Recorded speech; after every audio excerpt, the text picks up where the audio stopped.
Hey, welcome to episode 29 of the Retro Game Club podcast. Joining me live from his tent outside of Best Buy is Rob. Yeah, I don't know how else I'm going to get $1 off. I don't know what people are buying this year. Because everything's downloadable now. So what do you buy now? Well, you buy like an 84-inch television. Yeah, for $100. That's right. Yeah. It's a brand name you've never heard of. Yeah. A couple dead pixels, but it's only $100. And you have to tackle 3 people to get it. Yes. Yeah. What I like to do is from, what was it, Kickboxer, the Van Damme movie, where they get the double-sided tape and a jar of broken glass. Oh, yeah. Yeah, that's how I prepare for Black Friday. Yeah. Wasn't there like some spoof movie where they did that, but it was like peanut butter, and then he like dipped his hands in like M&Ms and like kind of made like a sundae out of his fist? Was that something, or did I just dream that? You might have dreamt it. I mean, I think it was not in UHF, although that sounds like something that would be. Mm-hmm. So I don't know. So maybe you dreamed about it. Do you do Black Friday? No. No, me neither. No. I may have once. But, yeah, that's about it. I think I did it once. It's, Oh, yeah, I did do it once for sure, because so I know this is way off topic, but it's when my oldest kid was fairly young, and there was something at Toys R Us I had to go get. And it was the year that the Wii launched. Mm-hmm. So it is almost retro at this point. So I got dispatched to Toys R Us at 5 a.m. Well, they opened at 5 a.m., so I got there a little bit before 5 a.m. And there was already a pretty big line, and they were handing out tickets for the Wii because they want people being trampled to get the Wii. So I debated getting a Wii at that point, but I was far enough back in line that I wouldn't have gotten a ticket anyways. So boo-hoo. And then I got whatever it was I was sent for that I'm sure now is in my basement under a pile of garbage. Mm-hmm. And then my wife called and said, hey, there's this other thing. Target opens at 6 a.m. Can you go get this one thing at Target? And it wasn't anything big. And it's like, okay, well, I'm checking out a Toys R Us at like 5:40 exactly or something because it was such a mob. So, yeah, okay, I'll go over to Target. And then I was standing in line at Target, there was really no organized line at that point. It was really just people loitering in the parking lot waiting to rush when the doors opened. Yeah. No, I was not looking for a hot item, so I didn't care. And I was just talking to these 2 women that had been out. They went to a different mall that opened at midnight to buy a Coach purse for $200 off. And they said the line there, they got in the store at midnight and they finished checking out around like 5 in the morning for $200 off a Coach purse. I don't know what a Coach purse even is. Some things are just not worth it. Yeah, that was sort of my logic. So I made sure to ask them a lot of follow-up questions about, how much is $200 worth to you exactly? Yeah. But for some people, I guess it's the experience, the rush of the purchase, I guess. But I don't know. Yeah. Have you been up to anything else lately? Yeah, I've been trying to do a little bit of programming. Not so like I'm still debating if I'm ever going to write like another Genesis game or not. Mm-hmm. If I do, it's purely for like intellectual pursuit because I'm clearly not interested in like making something that like I will kickstart or put on a cartridge or anything. I don't care. But what I've been doing is I've been building tools to automate more of the Genesis programming stuff, like building tile sets and building palettes, like all this stuff that I could just write like a 20-line app to generate rather than generating by hand. I'm just going to do. So it's like, here's a directory with a bunch of images, go through, figure out the palette, figure out the tile sets, write the data, blah, blah, blah. Interesting. So that's cool. So I'm working on kind of like a build chain. I don't really like the term build chain, but that's essentially what it is. It's a bunch of build things so that I just press like F5 and everything gets built. So you'd write that in like Java or Python or something? Yeah, I'm writing most of it in Java just because that's what I'm comfortable with. Yeah, and because it's your go-to. It has good file I/O classes. Mm-hmm. Like that's about it. It's like there's a lot of I/O involved, a lot of read this file, parse it, write another one, and Java's got a lot of handy libraries to do that. Mm-hmm. So it's fine. So it's I may get an idea that I want to implement, but first I'm going to get really good tools. So like I'm not creating stuff by hand ever again. Are you going to put all those online too? Yeah. Oh yeah. Those will all go up somewhere. If I end up generating a game, it will go probably into that GitHub project. Probably, yeah. And who knows? Maybe I'll write like some sort of like high level scripting language, so then like all the game logic can just be expressed as, maybe not inform level. I don't know if inform's a language to write text adventures. Okay. So maybe not as convenient as inform, but something that would make life easier. Cool. We'll see. What about you? You notice anything good? No, actually, I put my first code on GitHub this week. I've been coding since 92, 93, but I just never put stuff out in public because I'm embarrassed because I never make it pretty. And this time I'm like, I'm just gonna start putting out stuff up there, and it's a really boring thing. It's just some scripts for sorting Google Docs, and but so yep, all it does is sort and do a few things in Google Docs. Stuff that I found, helps me at work. So we won't make this into talk about Excel podcast, but other than that, Jedi Fallen Order came out, and I got that launch day, and I'm gonna go ahead and say it's not bad. It's very Tomb Raider. Little broken souls in there. It's kind of soulsy, and I don't know. It's mediocre. If it wasn't Star Wars, I probably wouldn't like it as much. And today I got my Stadia controller. I got the Founders Edition, so I'm the sucker that got that. I'm going to go ahead and say this controller feels great. Controllers look so similar now and feel so similar now, but it has a great D-pad on it. I started playing Guilt, which is the only exclusive game on it, and it's a really charming game. It deals with like kid bullying and stuff like that. I really just started it an hour ago, so I didn't get far into it. But I've noticed zero lag. So I know there's a bunch of mixed, leaning towards bad reviews, mostly because Google promised all this stuff, but they didn't get it out in time. So it's really a bare bones setup. But seriously, I've experienced zero lag. I do have very good internet. I do have my Chromecast Ultra plugged into Ethernet. I don't know if all that helps. I don't put TVs into game mode because I think it just looks better in different modes, and I never really noticed that lag. But yeah, so that's my, I've played it for an hour review. It's been good for me. I am a Google fanboy, but I do want to come out and say that, they're an evil corporation, but I use a lot of their tools, so in that way I'm a fanboy. They, just like Amazon is pretty evil, but they make my life so much easier. Yeah.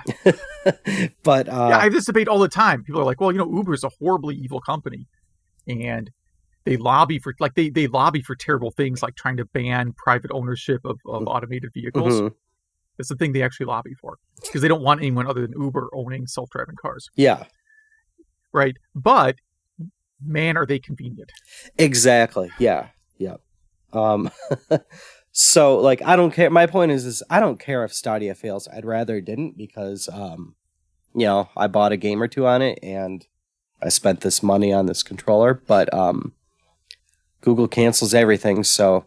Yeah. Yeah. Yeah, and that's the problem with a system like Stadia or Stadia, whatever it's called, is that once Google kills it, and they will kill it, it's a brick, right? It's not like you don't have those games on your hard drive. Yeah, in this controller, too, I don't think... I only connected it through Wi-Fi. I think that's the only way it could connect to stuff other than USB-C. So I don't even know if I could when Stadia is no longer a thing, I don't know if I can even use it for Yeah. for RetroArch or something like that. So Yeah, someone might be able to hack it. But it's just even like the Wii, when Nintendo discontinues the Wii U or the Wii, games you have downloaded you still have. exactly. Yeah. And or I mean, those are even piratable. This is just like in some vault in Google. So yeah, it'll just be deleted once they take the service down. And it's funny, Google Assistant's trying to talk to me right now. It thinks its ears are yeah, it knows you're saying all sorts of horrible things about Google. exactly. My Pixel phone's about to explode. But yeah, that's about it. Kind of a big new tech week for me, I guess. Yeah, so Google right now is recommending I check out the Stadia on their store. I will check it out. Nope, not buying it. Well, should we dive in on this? Looks like kind of a short episode. Yeah, let's see here. News. Nintendo 64 sales have seen a dramatic rise on eBay this year. So, this is according to Nintendo Life, who is quoting some other site that tracks these things.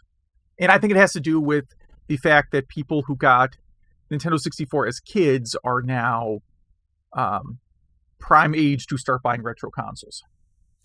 Oh, absolutely. And also, there's no Nintendo 64 Mini. That might have something to do with it. There's a Mini for everything else now, except for that. So people might just want that in their retro collection now. They noticed it missing, maybe. Mm-hmm. Yeah, and it's been a fairly cheap system to collect for outside of a few games. Yeah, I mean, like Smash Brothers is strangely expensive. The Mario Party games are kind of strangely expensive, but you can build up a pretty decent Nintendo 64 library for not a whole lot. Yeah, there's some good bundles on eBay that are pretty fair, but a 205% spike in sales. There you go. Wow. Huh. Well, I'm glad I own one or two. So let's see. Over on Oz, AUS, as in Australia, OzRetroGamer.com, they are reposting some photos that Codemasters shared on Twitter. So I like this stuff because I don't want to go on Twitter. Yes. It's a complete cesspool. And, well, really, it's a platform optimized. Like, it's really a platform optimized for trolling. Yeah, which makes it... when are they going to come out with their own Stadia? We just need... Ooh, yeah. Well, eventually, I know Facebook, for whatever reason, Facebook decided they're going to start selling a camera for your house so Facebook can watch you 24 hours a day. Yes.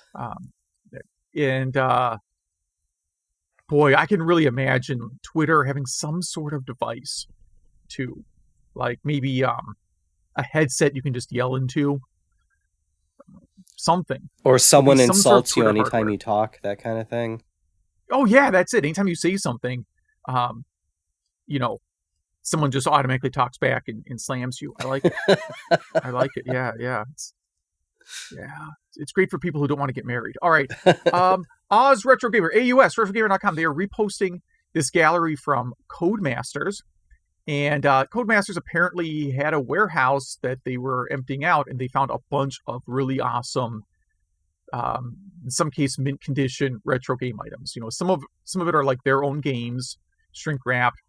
They've got a box copy of Legend of Zelda for some reason, a bunch of box systems, dev kits. It's just amazing. Like this gallery is just it's just so much fun to look at. You see so much cool stuff here.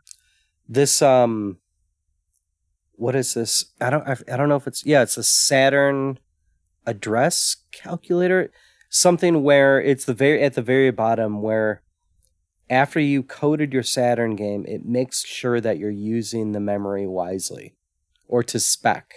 Yeah, it's a bounds checker. It would be a better way to describe it. I've never seen one of these. Nope, I definitely have not. It looks... it's huge. It's like a giant Saturn. There's a Saturn on top, and then it goes back another 2.5 feet past the Saturn.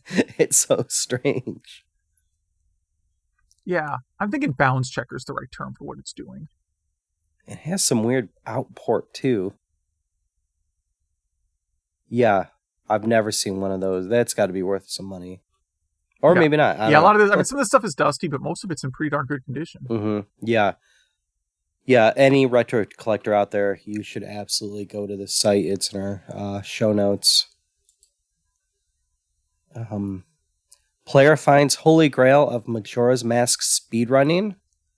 Yes. So someone found a memory corruption bug in the original Majora's Mask, as opposed to the 3D version or the 3DS version, where you can warp to the last boss fairly early on. And it's one of these things where you do just a bunch of arbitrary things, and then suddenly you're in the last boss room. Reading through this is on Kotaku, so it's not written for programmers. It's written for people who just speak English. And the steps you have to go through, they must have been just looking at the memory addresses while they do stuff over and over again. Because they had to.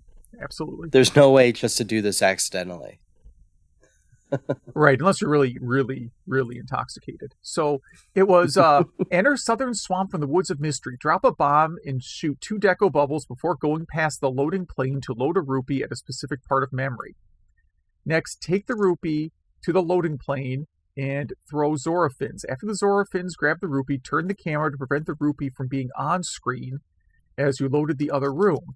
In that room, drop a fish and a bomb in order to load the owl statue at another specific part of memory.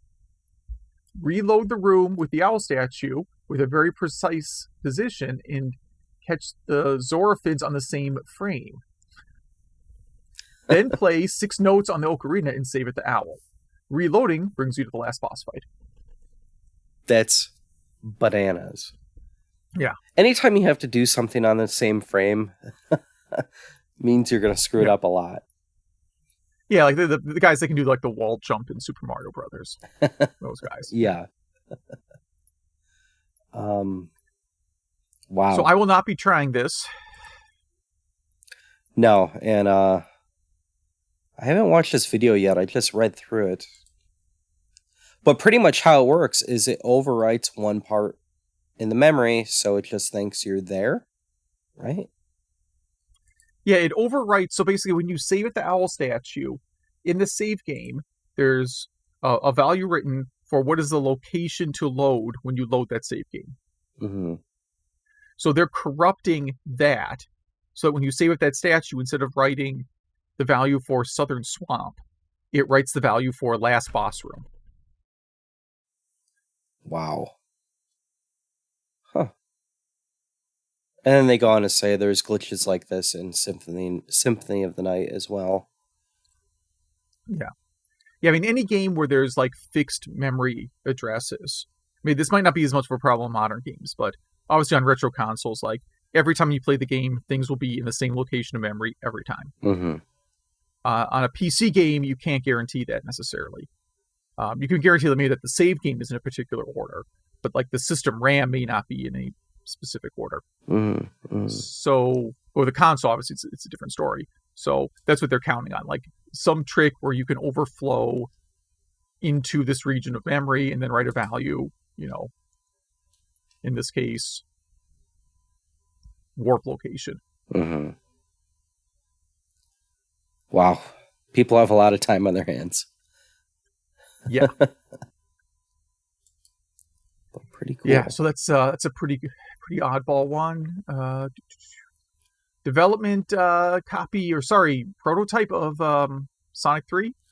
Yeah, so this is also on Kotaku, and Hidden Palace and the Cutting Room Floor have gotten a hold of a early build of Sonic 3, and yeah, it kind of proves that they had some development issues early on, and they had to pull in outside developers to come in and finish it, and a lot ended up on the cutting room floor, and so it kind of turned into 2 games, Sonic 3 and Sonic & Knuckles. Mm-hmm. And I didn't get to the one part. I guess they talk about like a lot of the audio was different. Maybe this is pre Michael Jackson being involved. No, this is pre Michael Jackson not being involved. Oh, okay. There you go. That makes more sense. Yes. Shockingly, you could download it from this site. Yeah, Sega doesn't issue takedowns quite the way Nintendo does.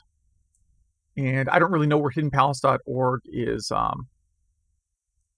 where they run out of. For all I know, they are, based in Ukraine or someplace where they can't be reached. So, well, where'd this go? I downloaded it, but I don't see it in here.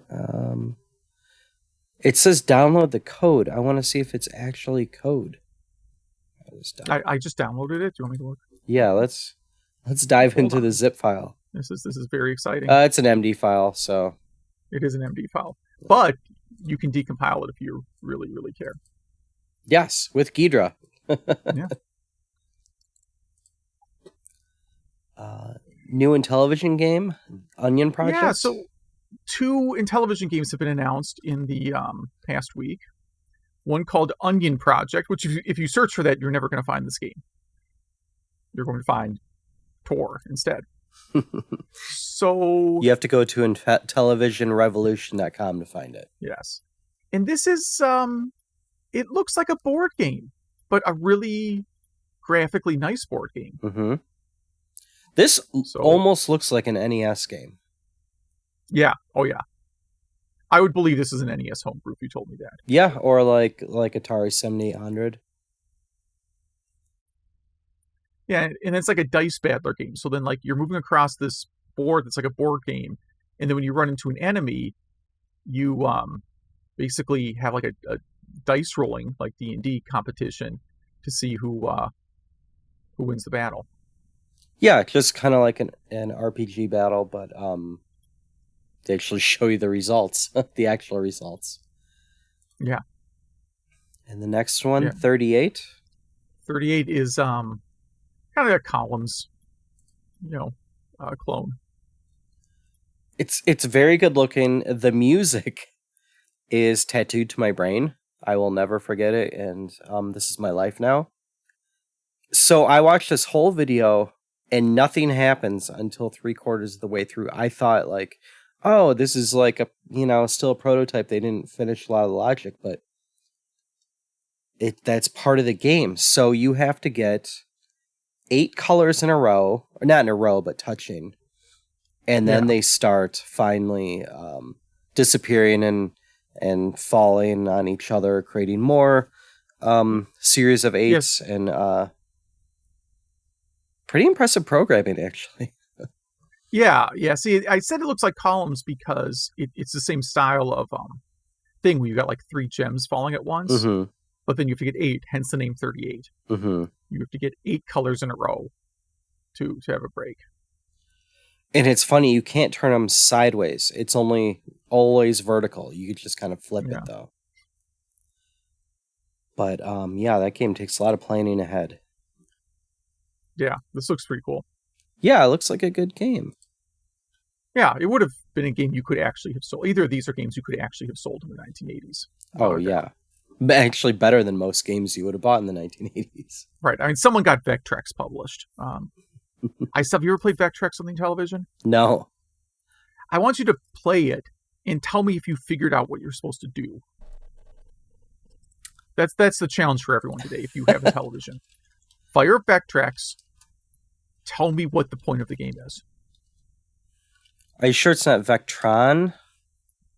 Vectrex is the video game Vectrex system. is the system. Vectron, gosh, yeah. That's a nice mess up there. Vectron? Was that it? Yeah. Yes, Vectron is the game I'm thinking of. Vectrex, also sometimes confusing, but a completely different system. That's a standalone system. Yes. A pretty cool standalone system. Yes, not Vectron. That is a really confusing Intellivision game. Nice graphics, but I don't know what you're doing in it. We only have one more story, and it's loosely for this podcast, but I thought it was funny, kind of.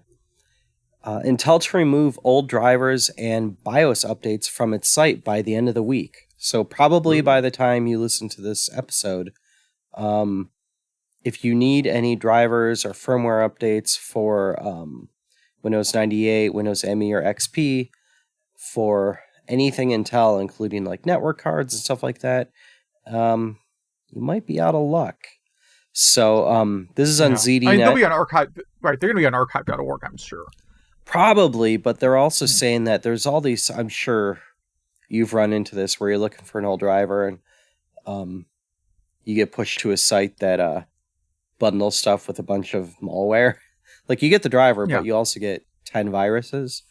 Yeah, or just the 10 viruses. Yeah. Yeah.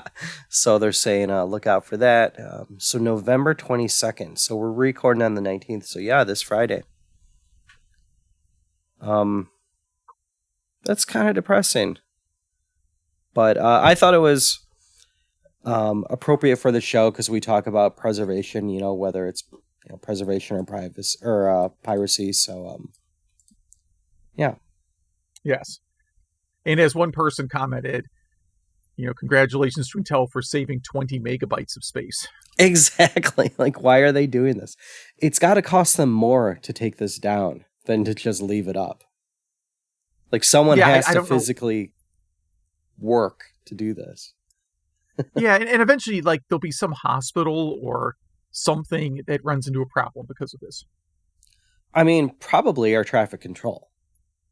Yeah, that's a safe bet. Again, these drivers are too new for nuclear systems. Yeah. Did Intel make 8-inch floppy disks? No. Well, they never made. They never. No. Did Intel ever make 8-inch floppy drives? I don't know. They were founded in the late 60s, let's say, maybe 70s, so it's possible. So that wraps up news. Not a big week. My I usually use Google Discover and a handful of other things to get our retro news, and it's been pretty dry lately. Yeah, I just I subscribe to a ton of RSS feeds. Well, that saved us this week. Yeah, I must subscribe to, let's see here. Since I have my RSS reader open. Oh, probably 50 retro game blog RSS feeds. Wow. Yeah, it's probably about right. I mean, some of them only post stuff once or twice a year. Yeah, but still. And a lot of it is reposting. So, like, Kotaku will run an article that's actually a repost of something else, and like 10 other sites will also repost it. Yeah. So you get all of those. So you want to talk about some 1999 holiday catalogs? Yeah.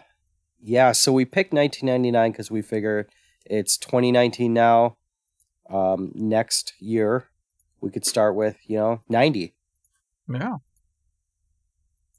So what is this one? This one's from Electronic Boutique. We have these linked in the show notes. Yes. By the way. But if you search for Electronics Boutique Christmas 1999 catalog, I think this is the first result. Well, let's just test that theory real quick. It is the first result. Look at that. Nice. You have great SEO. So there you go. It's the first result, and then some quarterly earnings report from Electronics Boutique in 1999. I thought you were going to say, and then 100 other people that just stole your scans. Well, a lot of people do just steal and repost the scans I post. That is true. It happens constantly. At this point, I can make no effort to care. I could watermark things, but then, that defeats the purpose of posting them. Exactly. Yeah. So, just real quick, where were you in December 1999? Oh, geez. I was. I moved to Australia in February of 2000. And so by this point, I would have known I was moving there and kind of starting to pack up. And still in the Detroit area at that time. I think I was really only PC gaming at this time, too. I did have a Nintendo 64. That probably got my most attention. Mm-hmm. I also had a Z64 Mr. Backup, I should mention, at this time. And those who don't know... Z64 Mr. Backup. Yes, it's a zip disk backup system for the Nintendo 64. Nice. For your homebrew games. Absolutely, yes. But yeah, so this catalog that you scan in from Electronic Boutique, page 1, we have some... What Ultima is that? That's kind of hard. Yeah. I'm going to start by saying this is a weird catalog because it's only PC games. Like, I don't know if they had 2 catalogs that year, and the other one is video games, like console games. Because the store was at that point, like, probably 80, let's say 70% console games. Yeah, so I don't know why this one is just PC games. No clue. So by first page, you don't mean the cover. You mean the first page. Mm-hmm. So first page is all Quake games. Oh, you're talking about the cover. The cover is Ultima. Yeah, sorry, yeah. Yes. So yeah, this is just the cover with some festive holiday colors. Yeah. But yeah, Quake Arena and Quake 2 for... Well, Quake Arena for $50, Quake 2 for $20. Yeah, because that came out in like 97. And Quake Arena appears to come in a tin box or a box that's made to look like tin. Some kids were disappointed. They asked for Quake, and their parents came home with Quake 2 instead of Quake Arena. Yeah, a lot of parents like to cheap out. Yeah, thinking it's good enough. Page 3, though, is kind of the money page for me, with Diablo 2 and GTA 2. Mm-hmm. And Warcraft 2. Yeah. And none of these games, I don't think, get up to $60. They're all like $49, $19.99. Yeah, I think I don't. It's been a while since I've looked at these. I don't think there's any really expensive games. I mean, $50 and $19.99 is basically $50 today. Yeah. Well, Flight Simulator 2000 is almost $70. Okay, but that's kind of niche, though. Yeah, and that might include like bonus scenery or some stuff. Indiana Jones and the Infernal Machine. I have not played that one. How is that one? Have you played that one? Oh, you're talking here on page 5. Yeah, sorry, I'm hopping around. Oh, no, that's fine. Hop around, because page 4 is just all war games. Yeah, I got bored of that. But here you have the original Grand Theft Auto. Yeah, Indiana Jones and the Infernal Machine. Sanitarium. The Ultima Ascension. Asheron's Call and Age of Empires 2.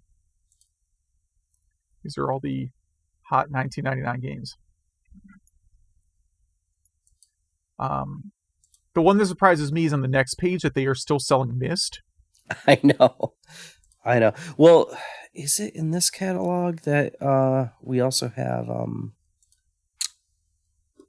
where was that?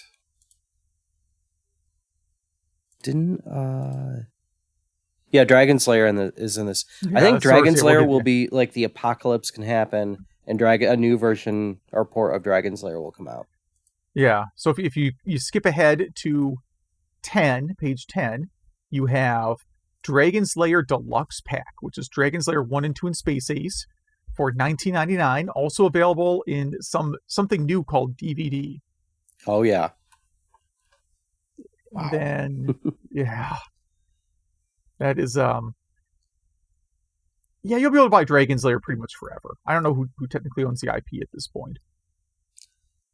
NFL Blitz. For some reason, I didn't... NFL Blitz 2000, same page. I didn't know that came out for Windows. Yeah, neither did I.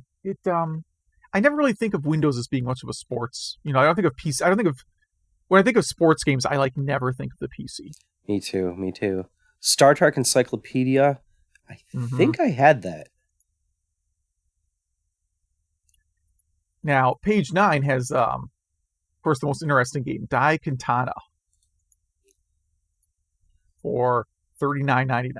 That will be a game club game sometime. for mixed reasons. But when did that come out? Do you know? Daikatana release date. $40 still. Yeah, so that tells me it's probably about a year old at that point. If it was brand new, it would still be 50, and if it was like 3 years old, it would be 30 or 20. Yep. Now, my favorite page in this catalog is 11, which is the hardware page. Oh, here we go. Yeah.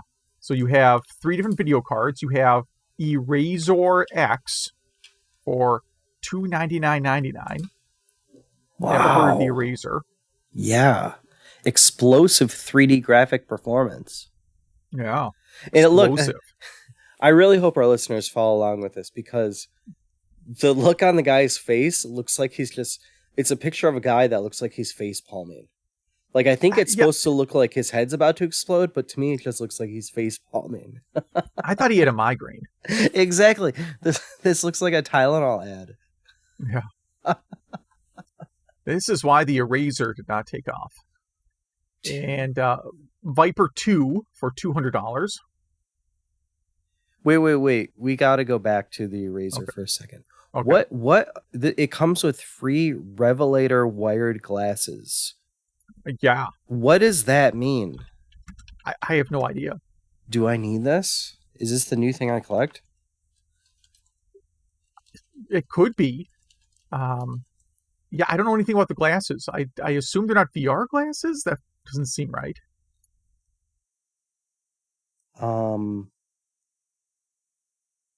There's a Amazon review from 2001. Razor Revelator glasses. Yeah. They don't describe it, though. I need to know. Stereo 3D glasses. Well, according to Google image search, they look sort of like the 3D glasses you get at the movie theater, but they have wires hanging out of them. Wow. These must have given you... That's why the guy has a migraine. Yeah. He was wearing his glasses and just... Yeah, this would definitely give you a migraine. Wow, and the drivers for them are called Ice Cream. Okay. Let's see. eBay price is $110. Well, it's a deal.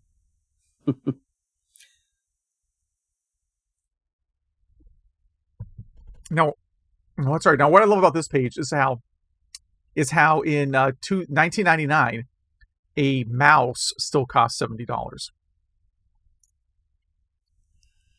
The generic Microsoft mouse, $70. Yeah. Wow. Well, it was a laser mouse, right? Laser pointer. Yeah. I can buy like a bucket of those from a factory in China for like 3 cents. Yeah. Now, a lot of game pads. A lot of game pads, yeah. A couple steering wheels. Did you ever own and or use a steering wheel setup? I've owned many steering wheels, but I've never used them. I don't think I ever have. Not on PC. I've owned a Dreamcast steering wheel and a Nintendo 64 steering wheel, and I have a Sega Genesis steering wheel right now that is in box. Nice. That one I kept, but I got rid. You would think of all the systems like Nintendo 64 wheel that's an awesome system to have a steering wheel for. Or maybe original PlayStation. But no, the one I kept was the Sega Genesis one, which is useless. Yeah. These flight sticks are pretty cool. I wish I had one when I was playing X-Wing the other month. That's not an easy game with just a D-pad. This stuff's not cheap. No, it is not. No. Yeah. Trying to see what we missed in this catalog. Yeah, and then there's like the back page, which is kind of like the the dump, if you will. It has Space Invaders, Chessmaster 7000, Emergency Room, Lego Racers, and Deer Hunt Challenge. No theme at all to those games. Yeah. Wow.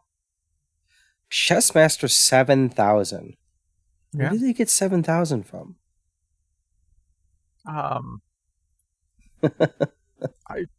They must be up to like 2.4 billion by now. Right? Exactly. Yeah. Apparently, they are up to at least 9,000 by now. Now, hold on. Yeah, 2004, Chessmaster 9,000. And then 2007, they have downgraded it to Chessmaster 11. Oh, yeah. You got to rebrand every once in a while. I'm going back a few pages here. What page is this? Page 7, I think it is, with Roller Coaster Tycoon, Birth of a Federation, which is Star Trek, Worms Armageddon, Mech Commander Gold, EverQuest, and Diplomacy. Worms, I think, is also going to be on every system ever. And that Mech Commander Gold, that's a pretty good game. It's only $30 on here. That probably sells a lot on. Oh, there it is. I see. 7. It's on 7. That game probably still sells for a lot on Steam. Yeah, I could see that. Roller Coaster Tycoon, of course, is the only thing that the company that calls itself Atari still sells. If you look into them, you're right. Yeah, that's right. 100% of their revenue comes from Roller Coaster Tycoon at this point. There are no for me personally, there's no doorbusters on this. Like, I'm not going to the mall at 5 a.m. for GTA 2 or anything like that. At least in this catalog, you know what I mean? Yeah. Should we move on to the next catalog? Yeah, the next one's shorter, but because there weren't any video games in this catalog, or console games, sorry, I wanted to include a link. This is not one I scanned. This is on archive.org. And it is the Nintendo Power Supplies catalog from the same era. So this is stuff Nintendo would sell you via mail order. Some of this stuff was in stores, but most of this was mail order items. And I would want almost every single thing in here for Christmas. Absolutely. Not all this I would wear in public, but I do want to own all of this. The Game Boy Color cases that look like they come with dog tags. Yeah. Pokemon dog tags. Sorry, Pokemon dog tags. Now, the one I like is, where is it here? It is on page 7, and it is the Nintendo 64 controller sweater, where I guess if your Nintendo 64 controller gets cold, you can put a sweater on it. Is that what that is? Oh, it's like a koozie. Like yeah, it's like a beer koozie, but for the Nintendo 64 controller. You also have the Donkey Kong 64 pocket watch, which I would completely carry with me everywhere. Absolutely. And the Donkey Kong 64 chain wallet, because it was the late 90s, so chain wallet. I had a chain wallet in the 90s. Yeah. So I think the controller koozie, is that if you have sweaty palms, it helps with that or something? It must be, yeah. I mean, again, or if your controller is cold, like it's you have, yeah. You want to keep it warm, so it doesn't freeze to death. Then you have a bunch of stuffed animals or plushes, whatever term you want to call them. I see these at yeah. I see these at Comic-Con every year for pretty good prices. Yeah, so I know these were in stores because I have almost all the Donkey Kong ones that are on page 9. Every color of Yoshi. Yeah, and then they have like this princess one that it must have been some other doll that they just put a princess peach dress on, because it doesn't look like Princess It's like Peach her hair, and that's about it. Yeah, it's a different doll. Let's just admit it. And then some Zelda action figures, which I think are similar to ones you could get at a toy store around that time too.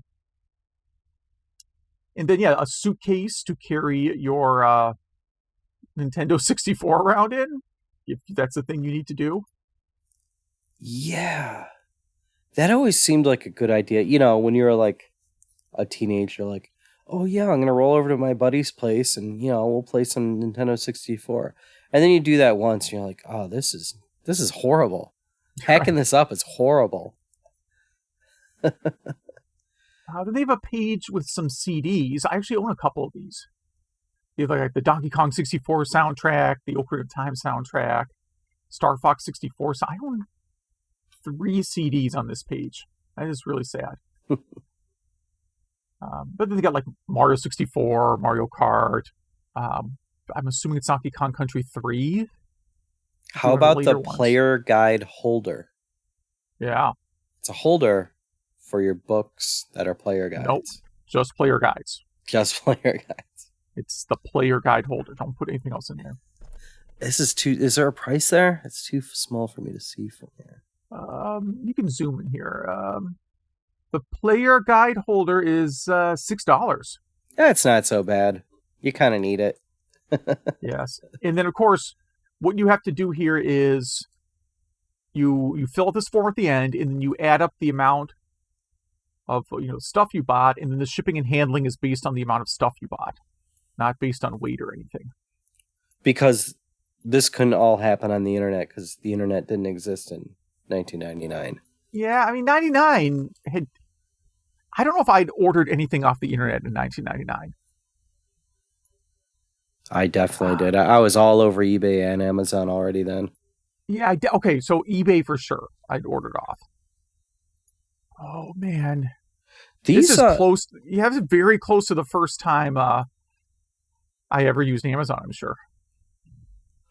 I mean, I used Amazon back then for even my college books. They shockingly had most of them that I needed. These Nintendo 64 cases, for the games, Nintendo 64 game cases, are actually pretty cool. I might need one of these. So yeah, this catalog is a really good find. I did the least amount of research possible and went to Wikipedia to see 98 game releases. Oh, I guess it'd be 99 video game releases. Sorry. What would have come out around Black Friday? Like, we have Pack World, old Grand Theft Auto 2. That South Park game was a big seller. Yeah, it's not very good. No. Pokemon Gold and Silver in Japan. Unreal Tournament. Would that have been like... Parents weren't really buying that, were they? I don't think so. Probably not. And then Harvest Moon 64 and... was Sonic Adventure around this time? Yeah, I mean, there'd be a lot of Dreamcast stuff. And unfortunately, we didn't really, touch on the Dreamcast stuff. Yeah. Soul Calibur, Tony Hawk. Someone needs to find a Dreamcast 1999 Christmas catalog, and then we can talk about it. Yes, yeah. But personally, for me, wasn't a big Black Friday video game year. Just in general, not because of my situation or anything, just nothing I really needed around that time. But yeah, any final thoughts on that topic? No, I mean, this was a year where I was just starting to get back into gaming. Like, I really like that December, I was probably doing a lot of Y2K remediation work. Mm-hmm. And then I definitely started playing games heavily around the year 2000. I got back into gaming pretty heavily then. So it was kind of a... I had a PC, but I was just using it for programming. I didn't really have I definitely didn't have, the Rector video card. What was that thing we talked about? The crazy video card. I already closed the window. The obliterator video card, whatever we were talking about. Yeah. I didn't have a good video card. Yeah. The eyeball melter video card. Exactly, yeah. I just had my homebrew on my Z64 Mr. Backup.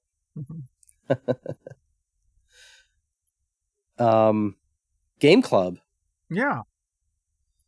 So mine's up there first, so I guess I'll go first. Yeah, Balloon Fight.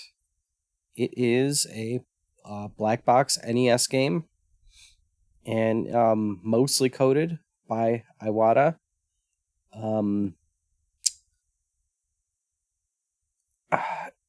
It has, so you have two balloons on your back, which make you fly, and it's kind of like a joust type game for part of the game, where you're trying to land on the other person or the computer opponent.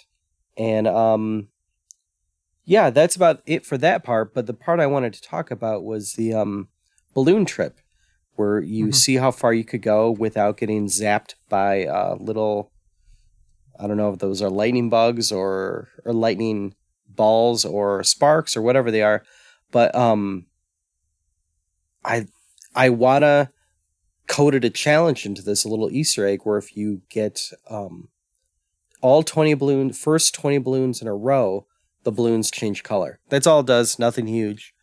But it wasn't really anything talked about until about 5 or 6 years ago.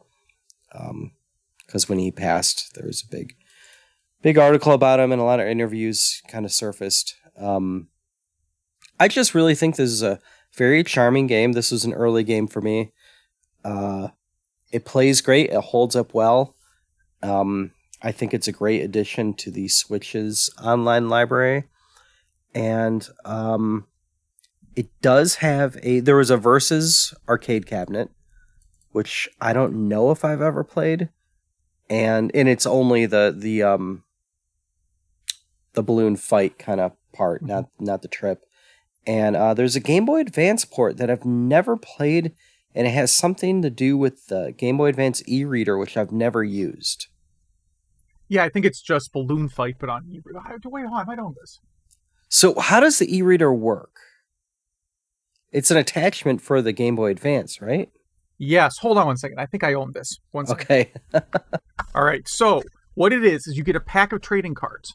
And these cards have barcodes that you scan. And when you scan all the cards, you have successfully loaded the ROM of the game onto the Game Boy. Huh. So this is a Balloon Fight ROM in card form. So it's punch cards in the early 2000s. Well, sort of, but again, it's the game. It's basically like it's more like QR codes, right? Yeah. Like first of all, I think you can fit an NES game in a QR code. Probably. So that's essentially what it is, but it's on a series of cards that you swipe through this reader to then load the ROM on.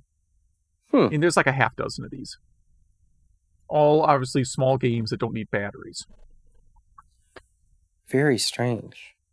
Well, I did not get a chance to play that one, and there's also a 3DS Balloon Fight port. Well, yeah, there's obviously a Virtual Console version, and then there's the NES Remix version. So yeah, what's the NES Remix version like? So the NES Remix version, an NES Remix, and this is the version of Balloon Fight I like best because it's small doses. You just are doing different challenges from Balloon Fight, and they get progressively more difficult. So, the first one is pop one balloon, right? And then it's, don't get hit by lightning while doing this, right? Knock an opponent into the water. So it's like a series of I think it's like 8 challenges for Balloon Fight that eventually gets up to, you're in that challenge, stage that you were talking about. It has 2 different challenge stages. And the idea is you've got to get 3 balloons before the timer runs out. And the timer's really short and it's hard to do. But I actually like it better than playing the game by itself. I just like doing the challenges. I played it on 3DS. It's on both Wii U and 3DS. 3DS version just is kind of more accessible. Like I just have it ready to go. And yeah, those are kind of fun challenges. And then there's remix stages, and I forgot to try those. So it's the same idea, but they add some twist.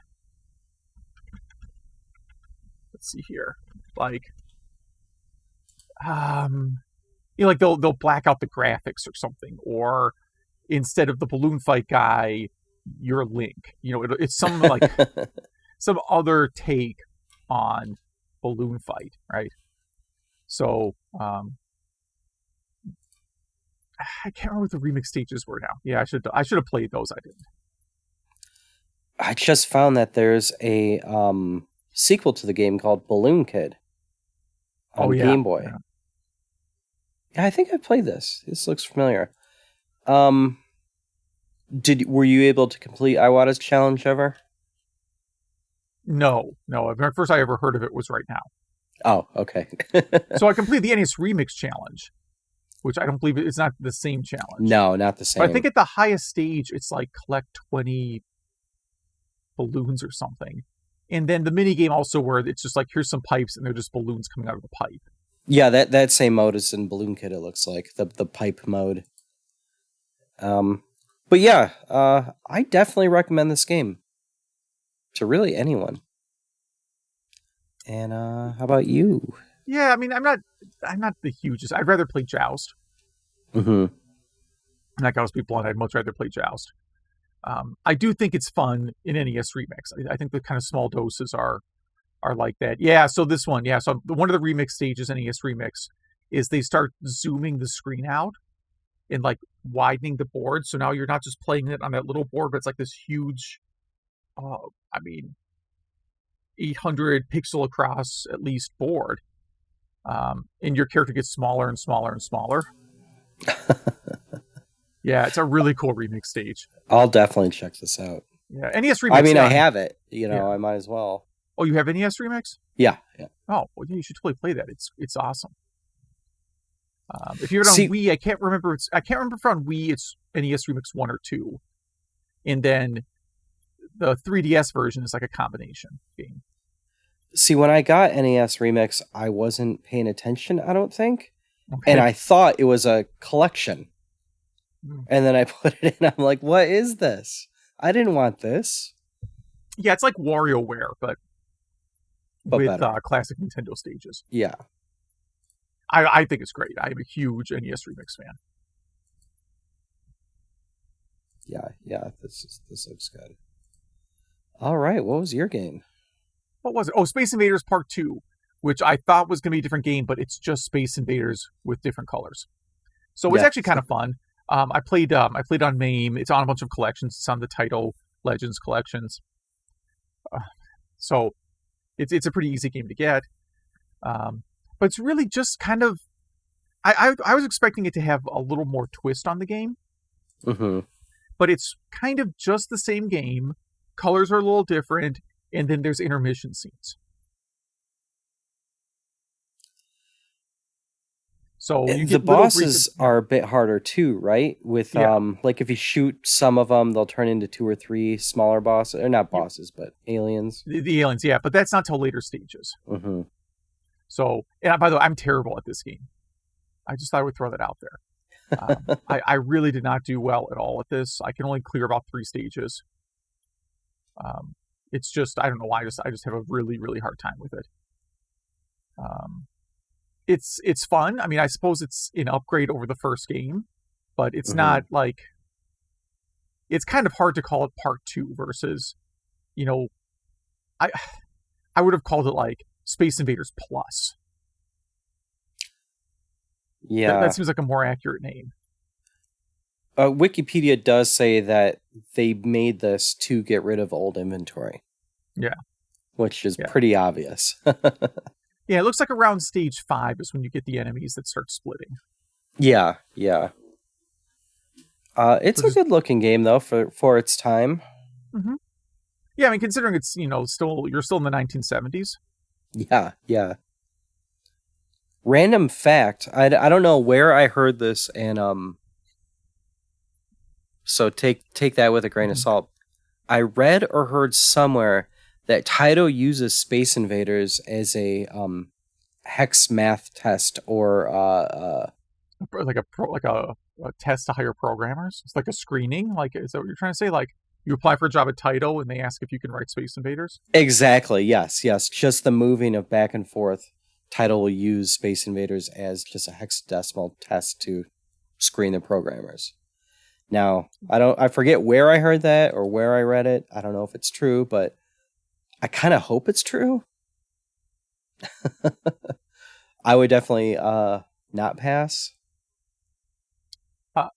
Yeah, I might pass. I don't know. Sorry, I'm losing my voice. This is awful. I know I'm stuttering. You're losing your voice. And... how long is this thing going to go on, man? This is crazy. Yeah, I know. You'll get past it, then forget all about it. I'll get past it and then pick up something new. That's exactly how it's going to go. All right, so yeah, Space Invaders 2. Kind of, I mean, if you like Space Invaders, it's a little upgrade. I think I still like the Atari 2600 version of original Space Invaders better. For some reason, I definitely agree, but for some reason, this is coming out on the Switch in Space Invaders Invincible Collection. Really? We haven't talked about that before. No, it's the last thing in the Wikipedia article. Well, this is interesting. Space Invaders. In March it launches. It looks like it was announced back in... How long can it take for this to come out? Or they announced it a while ago.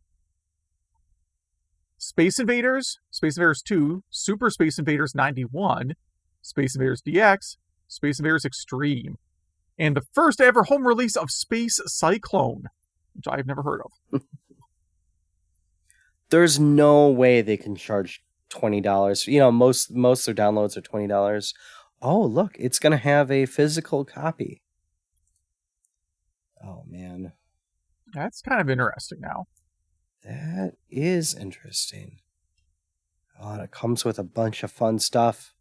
Yeah, now, again, this is 200K of ROMs that probably takes up 2 gig of space. If not more. Yeah, it comes with like some trading cards. Looks like a little, what is that? Like a board game? Does it come with a board game? I didn't see that. Scroll down all the way to the bottom on Destructoid I'm on. All right, so I've got the picture now. We have a box. And yeah, that looks like a mini board game and a sack of stuff. I kind of need this. I don't know why. Am I a sucker? I mean, no one answer that, please. Yeah, I mean, you did do the Stadia. Yeah. Exactly, yeah. Will this be on Stadia, though?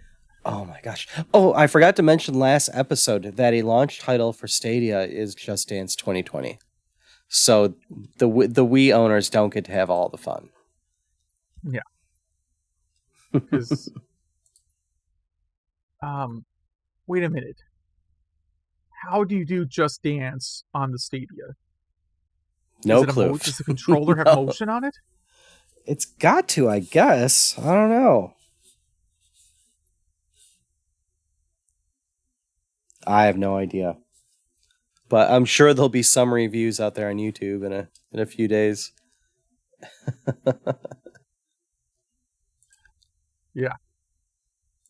So yeah, this turned into a pretty interesting episode, and we still have some listener feedback to go through. Yes. Do you want to tease what the next Game Club games will be first? Sure. Stuff in. Yeah, I pulled an audible, and I'm doing Vectron. All right. You will regret that. I am going to do Keystone Kapers because it's a game that reminds me of Black Friday shopping. Nice. I'm excited to play that one. Keystone Kapers is a really, really fun game. And email address real quick. What is it? Email at retrogameclub.net. That is email at retrogameclub.net. All right. I'm going to get the email here from Majors, who starts by making fun of me. Because I guess on a previous episode, I made a comment about how I never get sick. And now I've been sick for like a month. So that's good. And he also enjoys the dumbest games to collect. I believe the last episode of that just came out today. And that is Stadium Events. Which is, in fact, a very dumb game to collect.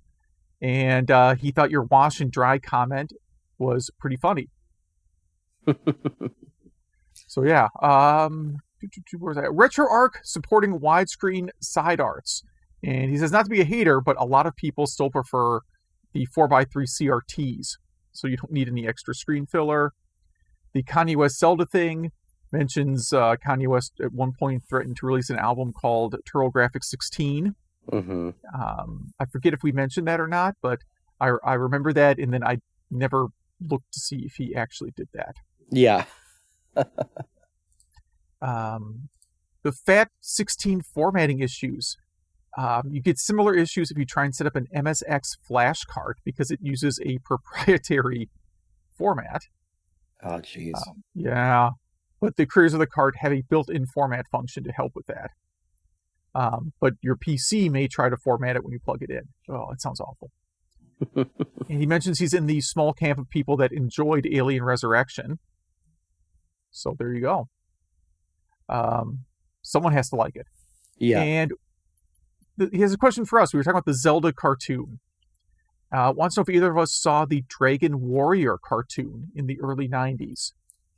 That one doesn't ring a bell to me. Yeah, I did not ever see it. I probably would enjoy it, but no, I've never seen it. Yeah, I don't think I have either. Interesting. Yeah, I don't know if it was on... It's a little bit niche, so I don't know... I don't ever remember seeing it on television. But it allegedly ran from 89 to 91. I do see credits for an English cast. Let's see. Bad-mouthing Raiden. I understand everyone has their personal views on games, but Raiden DX and the Fighters series are the better Raidens to him, at least. The recent 3 and 4 are good, and at least have great soundtracks, and are definitely worth getting if they're on sale on Steam. And if you think those games are bullet hell shooters, then you need to stay away from any of the Cave published games. Yeah. Cave is infamous for that, yeah. Apparently the Five Below cheap flight thing I mentioned, there was something about it. I've never seen Will and Grace. Are you familiar with that show? I know it exists. I don't think I've ever seen it. But apparently there's an episode where they book a flight for someone with multiple connecting flights, and the punchline is that a direct flight was only $5 more. Yeah. and I get the impression that's how Five Below operates. They don't really, they'll do anything to save any amount of money, is the impression I got. It's probably about right. Some Game Club games. Alien 2600. He says it's a serviceable Pac-Man clone aside from the Frogger part. I agree. That's a good summary of it. And Super Mario World, I didn't play back in the day because I wasn't a big Mario fan. Arch Rivals, always thought of it as a college version of NBA Jam, although ironically there is a game called College Slam. But, from North Carolina, it was popular because it had Duke, UNC, and NC States, which upon looking it up seemed to be a customization the operator could add. Interesting, yeah, because by default it didn't have real college teams. Or I thought these were high school players, but I guess college makes more sense now. Yeah. So all right, so thank you. But thanks for writing in. And Zach writes in. He completed Super Mario World, and he agrees with me that Super Mario Brothers 3 is the better game, but he has an unpopular opinion that Super Mario Brothers 2 is his favorite. Yeah, I like Super Mario 2 a lot also. I really do love both those games. I don't know which one I like better. Probably 3, but yeah, Super Mario Brothers 2 it's a totally different game. Has so much charm. I probably played 2 more. But I'll go ahead and say 3 is actually the better game. Both those games are games I could pretty much be blindfolded. I've just played them so much. And he thanks us for the Switch Online recommendations. He had never played Solomon's Key before, but enjoyed the puzzle-solving aspect of it. He didn't put that much time into Balloon Fight, but he spent a lot of time playing it as a kid, and now he only plays a single-player option. But yeah, he really enjoys it. Also had a limited time to play the recommendations of the week. He played Gato Roboto, which is a Metroid style game with 1-bit color graphics, and yeah, you're like a cat in a mech suit. It's kind of like it has some Blaster Master elements, and it's only $7. I have not played this one, but I think almost all my friends have recommended it to me. I've watched a few videos on it, and the only reason why I haven't played it is because of just time and a stack of games I already have. But I hear it's on some people's Game of the Year. I mean, okay, I hadn't heard of it. I'm looking at the trailer right now. It looks a lot like Metroid, but it seems much kind of faster than Metroid. Yeah, and you're a cat in a mech suit, which you can't lose. So for $7, you really can't beat that. And yeah, thank you, Zach, for writing in. And if anyone else wants to write in, please email at retrogameclub.net. We love when you guys write in and tell us about your game club experiences. And if you have any recommendations or retro stories, yeah, we'll read pretty much anything. Pretty much, yeah. And I think that about wraps it up. I just want to say those Game Club games again are Vectron, because just because, and Keystone Kapers. Yeah, one of those games is pretty good. Exactly. All right. Yeah, so thanks for listening, and enjoy your Thanksgiving. Hopefully you're avoiding family. Yes, have a good one, everyone.